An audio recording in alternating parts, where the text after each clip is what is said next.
हरे कृष्णा दोस्तों। तो आज हम एक और नई वीडियो के साथ हाजिर हैं जिसमें हम बात करेंगे कैश फ्लो स्टेटमेंट की।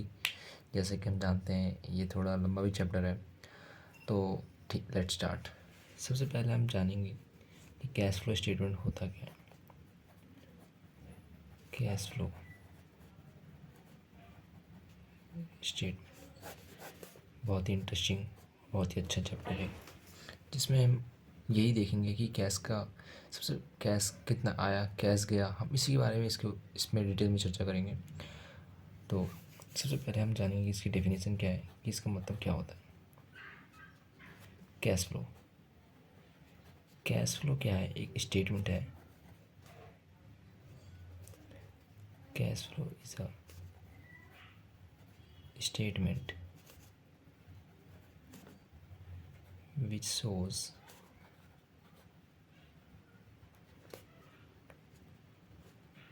inflow and outflow of cash and cash equivalent through some specific activities। हम इसमें कुछ एक्टिविटीज़ देखेंगे जिसके थ्रू हम पूरा अकाउंटिंग्स की करेंगे, कैश फ्लो स्टेटमेंट की।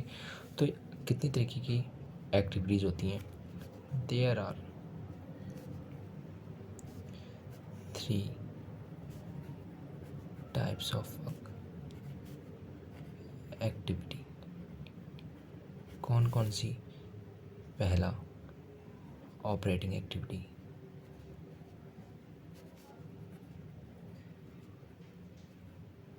दूसरा, इन्वेस्टिंग एक्टिविटी।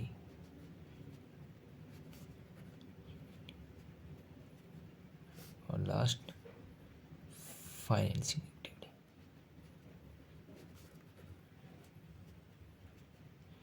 इसके अंदर हम देखते हैं कि किसी भी एसेट को बेचने या कहीं से फाइनेंस को रेज करते वक्त जो भी कैश पे इम्पैक्ट आ रहा है हम उस पर फोकस करते हैं और उसको रिकॉर्ड करते हैं किसमें? ऑपरेटिंग के अंदर। लाइक क्या है, हमने कहीं से पैसों को रेज़ किया, लाइक फ़ंड को रेज़ किया हमने कहीं से, हमें फाइनेंस की नीड थी किसी कंपनी को, तो उसने फ़ंड को रेज़ किया।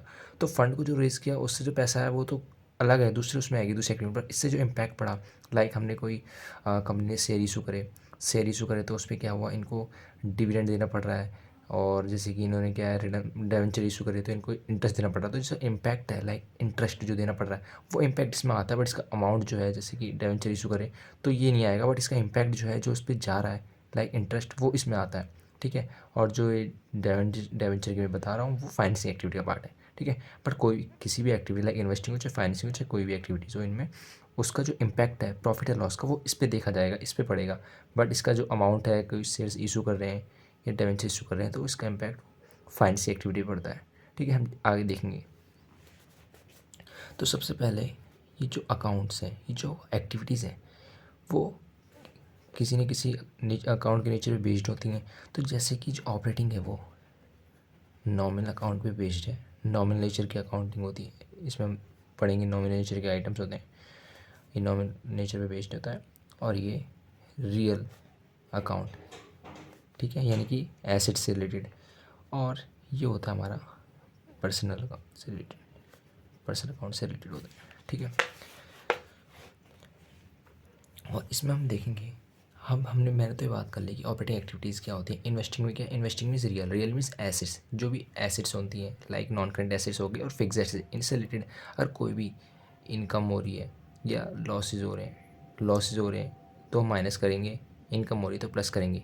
तो बस इसमें हमें ये चैप्टर में सबसे ये कॉन्सेप्ट क्लियर रखना कि कोई भी कैश आ रहा है प्लस और जा रहा है माइनस। लाइक एग्जांपल, कोई भी तुम एसेट्स परचेज कर रहे हो, तो परचेज कर रहे हो तो मेन हमें एसेट नहीं देखनी, उसके ऊपर जो कैश का इम्पैक्ट है, कैश आ रहा है जा रहा है, उसको हमें फोकस करना है। लाइक हम कोई एसेट परचेज कर रहे हैं तो उस टाइम में हम एसेट तो आ रही है बट हम एसेट पे फोकस नहीं करना, कैश तो जा रहा है ना, तो इसलिए ये क्या है, माइनस होगा। और ये एसिड की बात कर रहा हूँ मैं, और एसिड कौन सी, फिक्स एसिड होनी चाहिए और या नॉन करेंट एसिड, ये हुई जब जाके हम रिकॉर्ड करेंगे किसमें, इन्वेस्टिंग के अंदर, क्योंकि रियल के अकाउंट बात कर रहे हैं तो रियल में मीन्स एसिड की। देखो, तो सबसे पहले हम ऑपरेटिंग अकाउंट की बात करेंगे कि ऑपरेटिंग आइटम में क्या क्या आते हैं। ऑपरेटिंग एक्टिविटीज़ के अंदर क्या क्या आइटम्स आते हैं। सबसे पहला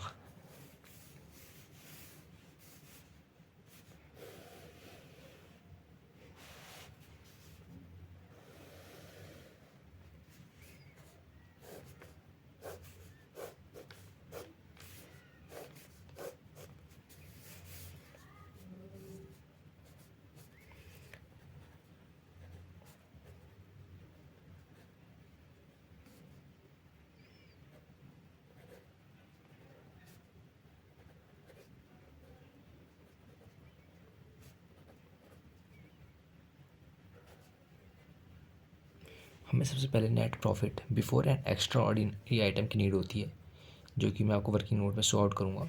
ठीक है,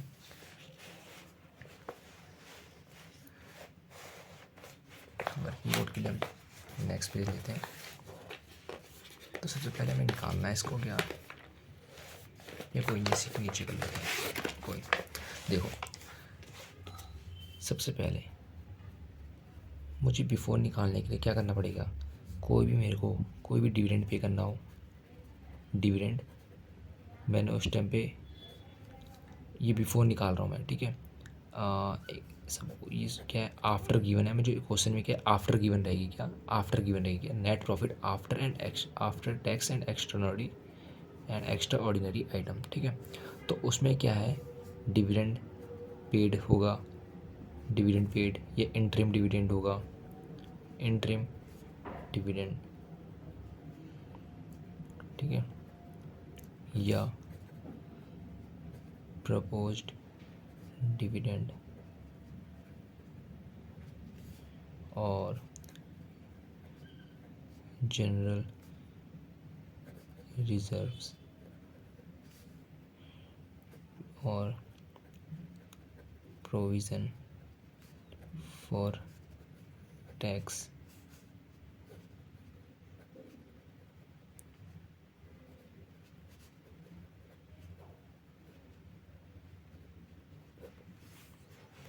या लॉस ड्यू टू अर्थक्वेक, या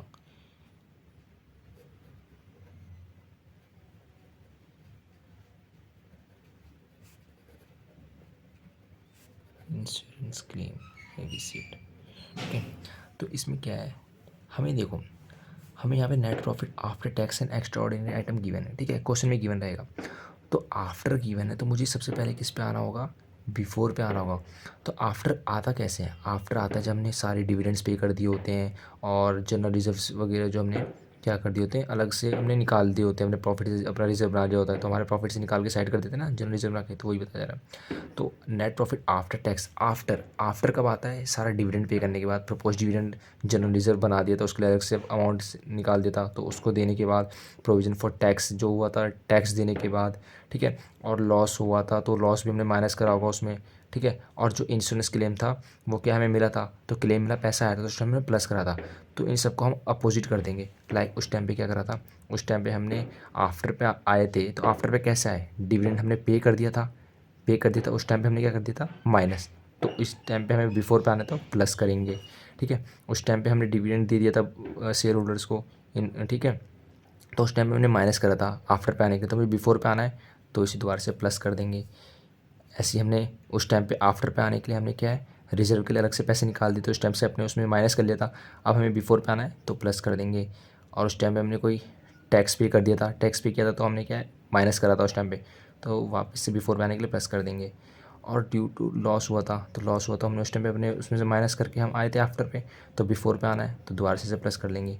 और उस टाइम पे प्रॉफिट आफ्टर टैक्स, हम आफ्टर पे कब आए थे, आफ्टर पे आए तो उस टाइम में इंश्योरेंस मिला होगा, तो उस टाइम में हमने इंश्योरेंस प्लस करा होगा, याद है।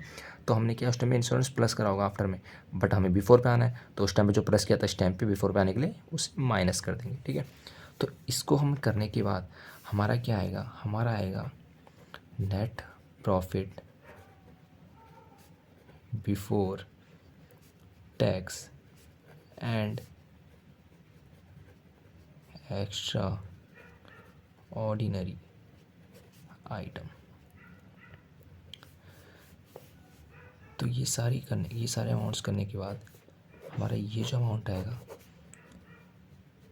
ये अमाउंट जाएगा किसमें, ये जो हमारा है, ये जो अलग से मैंने बनाया है, ये अमाउंट जो ये वाला अमाउंट है, ये अमाउंट ट्रांसफ़र होगा किसमें, ऑपरेटिंग एक्टिविटीज़ में। ठीक है, ऑपरेटिंग एक्टिविटीज़ में। ठीक है, मैंने आपको ये सिखा दिया कि हमको क्या है, सबसे पहले net profit before tax and extra ordinary item की नीड होती है, वो कैसे निकलता है, हमें क्वेश्चन में गिवन रहेगा net profit after tax and extra ordinary item, जिसमें ये आफ्टर आता कैसे है, मैंने बता रखा है। आफ्टर ऐसे आता है, बाद में ये सारे जो डिविडेंड वगैरह थे, प्रोपोज डिविडेंड, जनरल रिजर्व, ये सब हमने निकाल दिए थे, अलग से उस टाइम पे माइनस कर दिए थे, टैक्स भी पे कर दिया था, माइनस कर दिया था, लॉस हुआ था माइनस कर दिया था, इंश्योरेंस मिला था उस टाइम मैंने इंश्योरेंस क्लेम मिला मुझे कहीं से पैसा आया तो मैंने प्लस कर रखा होगा, तो ये रीज़न था। तो इसलिए पहले जो मैंने माइनस करा था पहले बिफोर पे आने के बाद दोबारा उनको प्लस कर रहा हूँ, प्लस कर रहा हूँ, प्लस कर रहा हूँ, और जो मेरे को उस टाइम पे प्लस करा था मैंने उसे मैंने माइनस कर दिया, तो मेरा आगे दोबारा से बिफोर है। ठीक है, अब हम आते हैं फुल ऑपरेटिंग एक्टिविटीज़ पर।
ये मैंने आपको बता दी कैसे निकलेगा पीछे उसमें।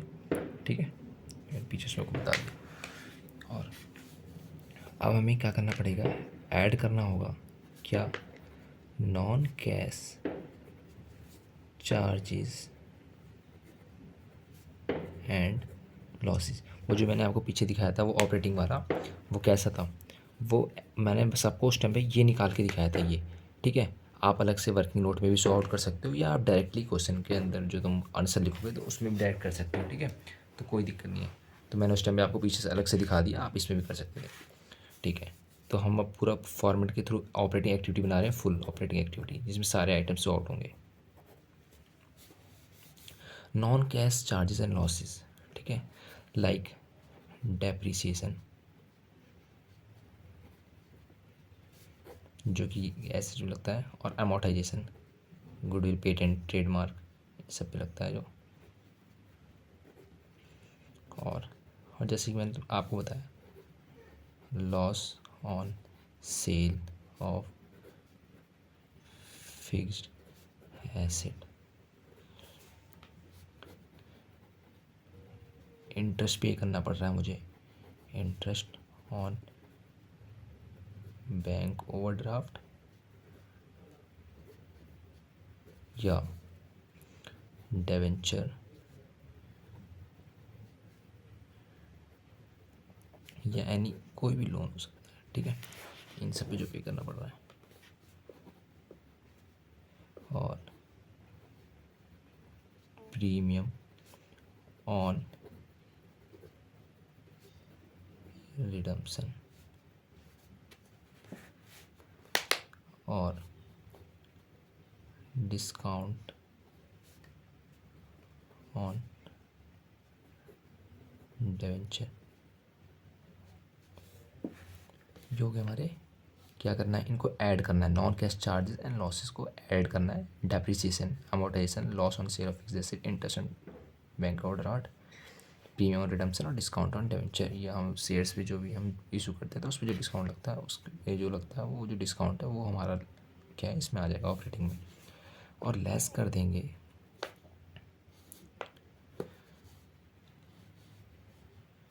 इनकम्स को ऐड कर देंगे, लाइक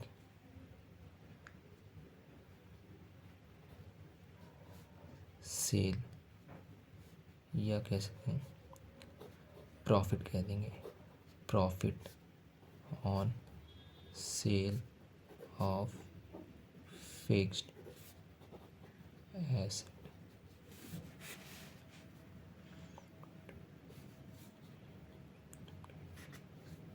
और कहीं से डिविडेंड रिसीव्ड हुआ या अदर इनकम रिसीव्ड, ये हुई रिसीव। ठीक है, तो इससे क्या आएगा हमारा,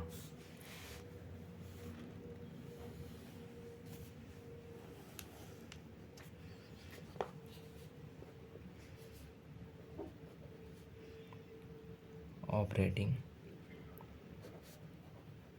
प्रॉफिट बिफोर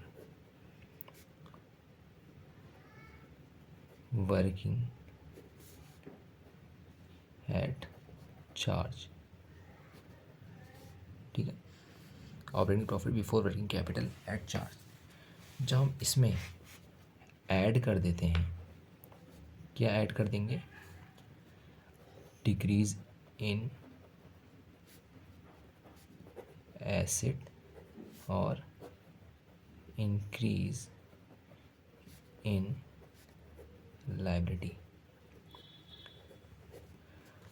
ठीक है, ये डिक्रीज एसिड हुई क्यों, मैंने क्या बोला, कैश पे फोकस करना है। तो डिक्रीज एसिड डिक्रीज कब होती है, जब हम बेचते हैं तो पैसा आएगा, पैसा आएगा तो उसको ऐड करेंगे। इंक्रीज इन लायबिलिटी, लायबिलिटी कब इंक्रीज होती है, हमें मेन फोकस करना है कैश पे, कैश जा रहा है आ रहा है। ठीक है, अब decrease in acid, acid decrease क्यों हुई, क्योंकि हमने एसिड बेची, और एसिड बेची तो क्यों, तो उससे पैसा है, तो पैसा है इसलिए से ऐड किया गया। Increase in liability, liability increase कब होती है, जब हम किसी को गुड्स उधार पे बेचते हैं तो सामने वाले में डेटर है। ठीक है, तो वही बताया गया, जब मैंने गुड्स बेची है, ठीक है, उधारी पे, यही बताया जा रहा है। ठीक है, इंक्रीज इन लायबिलिटी, या नहीं, इसमें क्या है, जब हम इंक्रीज इन लायबिलिटी, लायबिलिटी कब इंक्रीज होती है, जब मैंने गुड्स खरीदी है उधारी पे, बट मैंने अभी पैसे पेमेंट नहीं करे, मैंने अमाउंट पे नहीं किया, तो मेरे उससे कैश नहीं गया, मेरे पास से कैश नहीं गया, दैट्स रीज़न हमारे पास से कैश नहीं गया, इस वजह से क्या ऐड हुआ। तो इसका ये रीज़न थे। ठीक है, दोनों के डिक्रीज हुई एसिड इसलिए क्योंकि हमने सेल करी, इंक्रीज इन लायबिलिटी मीन्स हमसे कैश नहीं गया, हमारे फर्म से कैश हमारा मेंटेन है, तो इस वजह से ऐड किया गया। ठीक है, और और क्या कर देंगे, लेस कर देंगे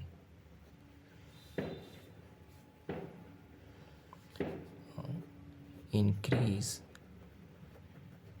इन एसेट और decrease in liability, decrease in liability.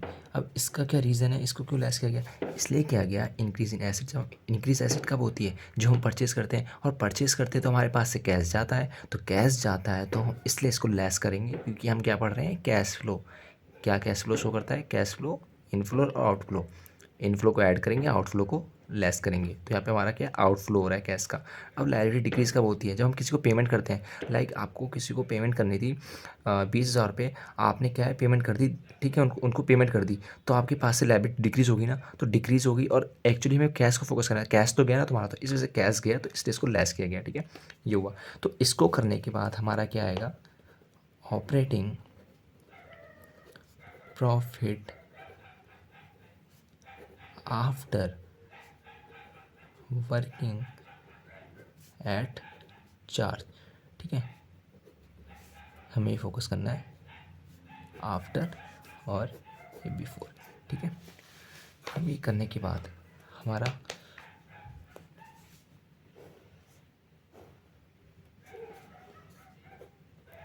Cash generated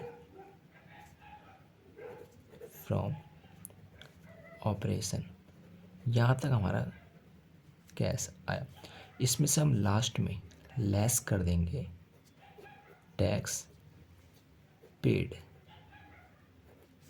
ठीक है, तो लास्ट में हमारा आ जाएगा, अगर मेरा बैलेंस पॉजिटिव आता है तो कैश फ्लो फ्रॉम ऑपरेटिंग, और अगर नेगेटिव आता है तो यूज्ड इन का यूज़ कर देंगे कैश फ्लो।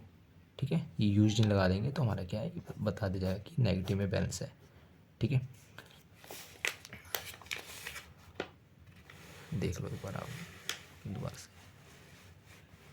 ठीक है, हम